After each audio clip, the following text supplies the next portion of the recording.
मेरा नाम डॉक्टर गौरव सिंह है। मैं इंदिरा गांधी राष्ट्रीय मुक्त विश्वविद्यालय में शिक्षा विद्यापीठ में प्रवक्ता हूं और आज मैं आपसे जिस विषय पर बात कर रहा हूं वह विषय है जापान में उच्च शिक्षा की स्थिति।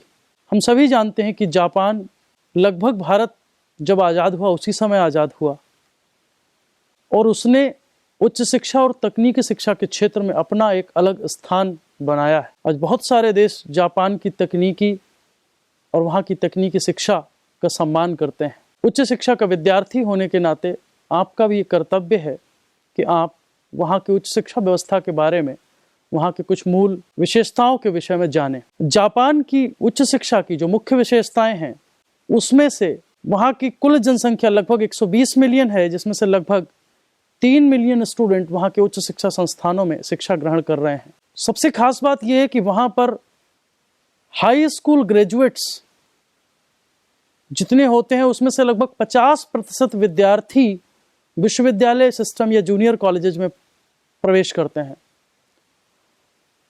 तीसरी वहाँ की उच्च शिक्षा की सबसे बड़ी विशेषता यह है कि लगभग 3/4 विद्यार्थी वहाँ प्राइवेट यूनिवर्सिटीज में अध्ययन करते हैं। 19वीं शताब्दी के अंत में जापान सरकार ने नेशनल यूनिवर्सिटीज की स्थापना की, उनको सपोर्ट करना शुरू किया और उनका काम ब्यूरोक्रेट्स, इंजीनियर्स, एकेडमिक्स और मेडिकल प्रोफेशनल्स तैयार करना था।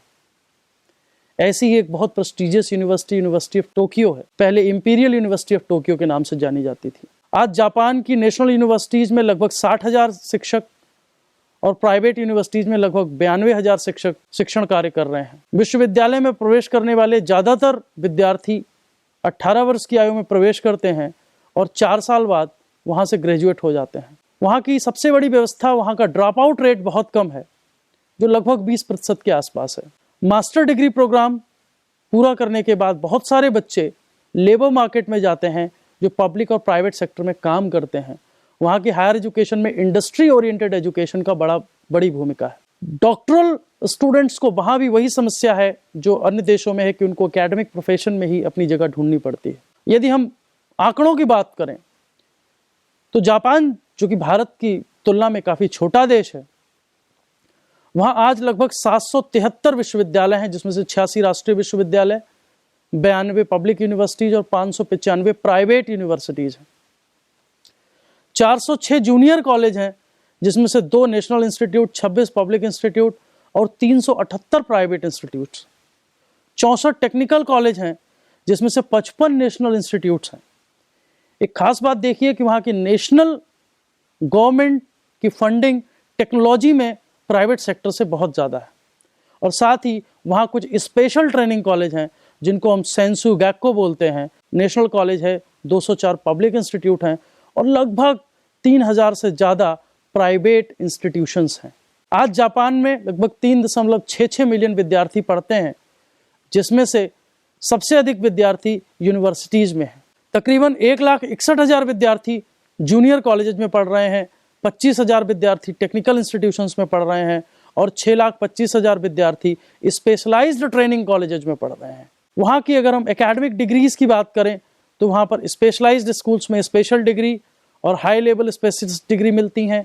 वहाँ के कॉलेज ऑफ टेक्नोलॉजीज में एसोसिएट डिग्री मिलती हैं, जूनियर कॉलेज में एसोसिएट डिग्री मिलती हैं, ग्रेजुएट कॉलेज में प्रोफेशनल और डॉक्टरल डिग्री मिलती हैं और यूनिवर्सिटीज़ में भी बैचलर डिग्री और मास्टर्स डिग्री मिलती हैं। जापान की उच्च शिक्षा की सबसे बड़ी विशेषता उनका गुणवत्ता पर नियंत्रण है। उनकी मूल्यांकन प्रणाली और उनका सर्टिफिकेशन सिस्टम बहुत ही प्रभावी है।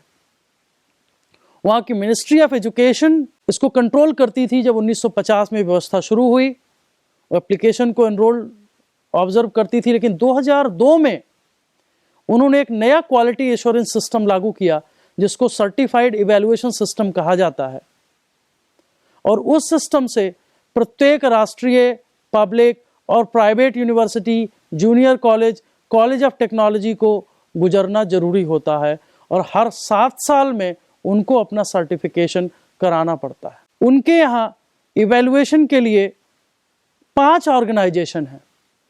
जापान यूनिवर्सिटी एक्रेडिटेशन एसोसिएशन है, national institute for academic degrees and university evaluation है, Japanese institute for higher education and evaluation है, Japanese association for college association है and the Japan law foundation है। ये 5 संस्थाएं मिलकर गुणवत्ता प्रबंधन का कार्य करती हैं। और ये स्लाइड आपको सारे जापान की हायर एजुकेशन व्यवस्था को प्रस्तुत करती है। लेकिन यदि हम अपने भारतीय उच्च शिक्षा व्यवस्था से इस व्यवस्था की तुलना करें तो हमें क्या भिन्नताएं दिखाई देती हैं? पहली भिन्नता जो हमें दिखाई देती है वह है विश्वविद्यालयों की संख्या। आज जापान की जनसंख्या 120 मिलियन है और हमारी जनसंख्या 121 करोड़ लगभग, उनसे 10 गुनी जनसंख्या है हमारी, और हमारी यूनिवर्सिटीज उनसे भी कम है। ये एक बड़ा तुलनात्मक विषय है। दूसरा, वहां की गवर्नमेंट की सबसे ज्यादा फंडिंग और सबसे ज्यादा प्रमोशन स्पेशलाइज्ड ट्रेनिंग कॉलेजेस और कॉलेजेस ऑफ टेक्नोलॉजीज को दिया जा रहा है। वहां की हायर एजुकेशन में प्राइवेट इंस्टीट्यूशंस की बहुत बड़ी भूमिका है। 773 में से 595 यूनिवर्सिटीज प्राइवेट हैं, 406 में से 378 कॉलेजेस प्राइवेट हैं, 3348 में से 3133 स्पेशलाइज्ड ट्रेनिंग कॉलेजेस प्राइवेट है। ये एक बड़ी भिन्नता है। वहां की जो सबसे बड़ी विशेषता है वह है तकनीकी शिक्षा की गुणवत्ता और गुणवत्ता प्रबंधन। वहां गुणवत्ता प्रबंधन पर बहुत अधिक जोर दिया जाता है। हमारे यहाँ भी national assessment and accreditation council NAAC गुणवत्ता प्रबंधन के लिए काम कर रही है। अभी हाल ही में कंपलसरी एक्रेडिटेशन का नियम यूजीसी ने बनाया है, लेकिन उससे पहले 1 दशक से ज्यादा बीत जाने के बावजूद नैक से मात्र 31% विश्वविद्यालय और 14.5% कॉलेजेज ही भारत में एक्रेडिटेशन करा पाए। हमारे यहाँ उच्च शिक्षा में गुणवत्ता को लेकर जो उच्च शिक्षा संस्थानों में उदासीनता है वह एक बड़ा प्रश्न है। और यदि हम जापान जैसे छोटे देशों से कुछ सीख सकते हैं तो वो सीख सकते हैं कि कैसे वे गुणवत्तापूर्ण संस्थानों का निर्माण कर रहे हैं, कैसे उनके यहाँ क्वालिटी एश्योरेंस को अश्योर किया जाता है, कैसे उनके यहाँ इंस्टीट्यूशंस को डिफरेंट लेवल्स पर प्लान किया गया है। अगर नंबर ऑफ इंस्टीट्यूशन कंपेयर करें तो जो स्पेशल ट्रेनिंग कॉलेजेस हैं वो 3500 के आसपास हैं। अर्थात इनिशियली वहां के बच्चे को सबसे पहला प्रवेश कहां मिलता है? ट्रेनिंग कॉलेज में, जहां वो सबसे ज्यादा स्पेशलाइज्ड ट्रेनिंग सीखता है, स्किल डेवलपमेंट होता है। वहां की हायर एजुकेशन की यह भी एक बड़ी विशेषता है कि वहां स्किल डेवलपमेंट पर बहुत जोर दिया जाता है, पास कोर्सेज पर उतना जोर नहीं दिया जाता। शोध में भी जापान हमसे बहुत आगे है। हमारे यहां से ज्यादा शोध पत्र वहां प्रकाशित होते हैं, मूल शोध वहां होते हैं। तो उच्च शिक्षा में केवल